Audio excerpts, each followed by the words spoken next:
তো ভাই দেখেন, যদি আমি ওটিসি মার্কেট ট্রেড নিব না, বাট তারপরেও আমি এখানে যত লজিক পাই কোনো ট্রেড নিব না ভাই। আমি এখানে যদি 100% যদিও ট্রেডিংয়ে নাই কিছু, তারপরেও যদি আমি এখানে ট্রেড পাই কোনো ট্রেড নিব না, কারণ ভাই আমি ওটিসিতে কোনো ট্রেড নিব না। দেখেন এইখানে মার্কেট গ্যাম্বেলিং করে কি, এইটা আমাদের একটা ইনডিসিশনাল ক্যান্ডেল ক্রিয়েট করছে, এই যে একটা রেড ক্যান্ডেল ক্রিয়েট করছে, এটা সম্পূর্ণ মার্কেট একটা ইনডিসিশনাল ক্যান্ডেল ক্রিয়েট করছে। ওকে, সো আমরা ইনডিসিশনাল ক্যান্ডেল থেকে কোনো কনফার্মেশন পাই না যে ইনডিসিশনাল ক্যান্ডেল কোন পরের নেক্সট ক্যান্ডেল কোন দিকে যাবে, আমরা কোনো কনফার্মেশন পাই না। বাট এখানে যদি সম্পূর্ণ স্ট্রাকচারটা দেখেন, মার্কেট আমাদের রেঞ্জিং বাউন্ড মানে হালকা এখানে কিন্তু জিগজ্যাগ টাইপের, তবে ট্রেন ডাউনে আছে ভাই, ট্রেন মোটামুটি ডাউনে আছে, এটাকে ডাউন ট্রেন বলা যায় না কারণ মার্কেট জিগজ্যাগ অবস্থায় আছে। ওকে, যাই হোক, সো দেখেন এখন এখানে দেখেন, এখানে যদি রানিং ক্যান্ডেলটা এই যে উইক, এখন যদি এই উইকের ভিতরে ক্লোজিং দেয়, একে তো ট্রেন্ড ডাউনে, এবং যদি এই উইকের ভিতরে মার্কেট ক্লোজিং দেয় সেক্ষেত্রে কিন্তু নেক্সট ক্যান্ডেল ডাউনে যাওয়ার পসিবিলিটি বেশি। ওকে, সো আমাদের উইক ব্রেকআউট করে উপরে গিয়ে ক্লোজিং দিছে। ওকে, তো এখন আমাদের দেখার বিষয় হচ্ছে মার্কেট যেহেতু উইক ব্রেকআউট করে উপরে গিয়ে ক্লোজিং দিছে, এবং আমাদের যদি খেয়াল করেন আমাদের এই কিন্তু একটা স্লার জোন আছে। ওকে, সরি, ওহ সরি ভাই। ওকে, আচ্ছা, সো আমরা যদি খেয়াল করি আমাদের সেলার জোনটা দেখেন, এই হলো আমাদের একটা সেলার জোন। দেখেন মার্কেট কিন্তু এই জোনের ভিতরে কয়বার ক্লোজিং দিছে, কয়বার রিজেকশন খেয়েছে, একবার জোনের ভিতরে ক্লোজিং দিছে, রিজেকশন খেয়ে নিচে গেছে, অ্যাগেন জোনের ভিতরে ক্লোজিং দিছে। তো সেক্ষেত্রে কিন্তু এই ক্যান্ডেল আমাদের ডাউনে আসার কথা 99.99%। তো সেক্ষেত্রে আমরা দেখি মার্কেট এখানে কি করে। দেখেন ভাই, মার্কেটের স্ট্রাকচারটা আপনাকে ধরতে হবে যে মার্কেট কি করতে চায়। মার্কেট স্ট্রাকচারটা যদি আপনি বুঝেন ভাই, তাইলে এখান থেকে ভালো একটা প্রফিট জেনারেট করতে পারবেন। সো দেখেন আমাদের সেলার পজিশনের ভিতরে ক্লোজিং দিছে অ্যান্ড ক্যান্ডেল ডাউনে। সো এখন যদি দেখেন এখান থেকে কিন্তু আমাদের বায়ারদের খুব সুন্দর একটা প্রেশার আছে। প্রেশারটা বায়াররা কোথা থেকে ক্রিয়েট করছে দেখেন, যদি একটু দেখাই, এই আমাদের একটা, ও সরি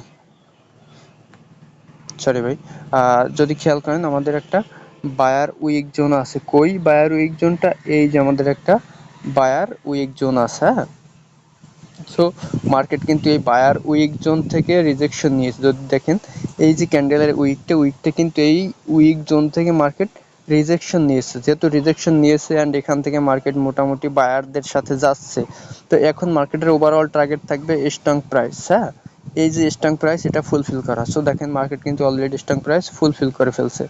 এখন চাইলে ভাই লাস্ট সেকেন্ডেও ডাউনে চলে আসতে পারে, কিচ্ছু করার থাকবে না। তো ভাই যেটা বলি যে মার্কেট স্ট্রাকচারটা আগে বুঝেন, আপনি প্রিভিয়াস মার্কেট স্ট্রাকচারটা বুঝবেন যত, এবং যত প্রিভিয়াস মার্কেট স্ট্রাকচারটা বুঝবেন আপনি এখান থেকে তত সুন্দরভাবে প্রফিট গেইন করতে পারবেন। দেখেন ভাই, এখানে মার্কেটের ওভারঅল টার্গেট কই ছিল, স্ট্রং প্রাইস, বলছিলাম যে স্ট্রং প্রাইস ওভারঅল টার্গেট, তো মার্কেট তার প্রাইস ফুলফিল করছে।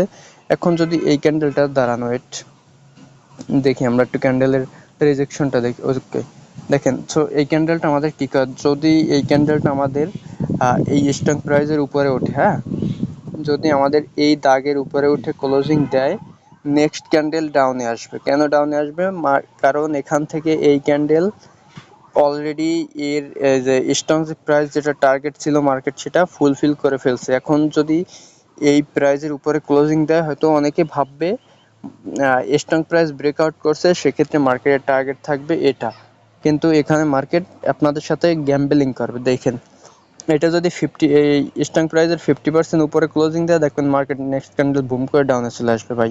এটা হলো ওটিসি ট্রাফ। ওকে, সো আমাদের কিন্তু অবশ্যই 50%-এর উপরে ক্লোজিং দিচ্ছে। হ্যাঁ, সো আমরা দেখি আমাদের সাইকোলজি অনুযায়ী মার্কেট গ্যাম্বলিং করে নাকি তার স্ট্রাকচার অনুযায়ী চলে। আমার যেটা ধারণা মার্কেট এখানে 99.9% শিওর যে গ্যাম্বলিং করবে, কারণ এটা দিয়েই আপনাদেরকে মার্কেট ট্র্যাপে ফেলায় ভাই।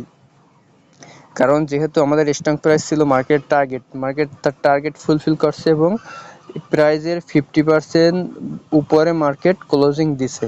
তো সেক্ষেত্রে ভাই এখানে মার্কেট একটা রেড ক্যান্ডেল দিয়ে ট্র্যাপ করতে পারে, এটা কোনো আর কি, এটা কোনো তেমন না, মার্কেট এখানে ট্র্যাপ করবে, এটাই ভাই মার্কেটের একটা নীতি। ওটিসি মার্কেট ভাই এগুলোই করে, তবে এটা যদি রিয়েল মার্কেট হতো তাহলে কিন্তু ভাই এরকম ট্র্যাপটা করতো না। তো ভাই যাই বলেন আর না বলেন, ওটিসি ট্র্যাপটা যদি আপনি ধরতে পারেন তাহলে মার্কেট থেকে কিছু করতে পারবেন। ওকে, সো দেখি আমরা লাস্ট মোমেন্ট পর্যন্ত মার্কেট কি করে। এখন 1 সেকেন্ড আছে। ও অ্যান্ড দেখেন ভাই, বলছিলাম যে মার্কেট এখানে ট্র্যাপ করবে। জানি তো যে ভাই মার্কেট এইসব জায়গায় এসে এরকমের ট্র্যাপ করে। সো ওটিসি ট্র্যাপগুলি যদি আপনারা ধরতে পারেন তাহলে এখান থেকে খুব ভালো কিছু একটা করতে পারবেন।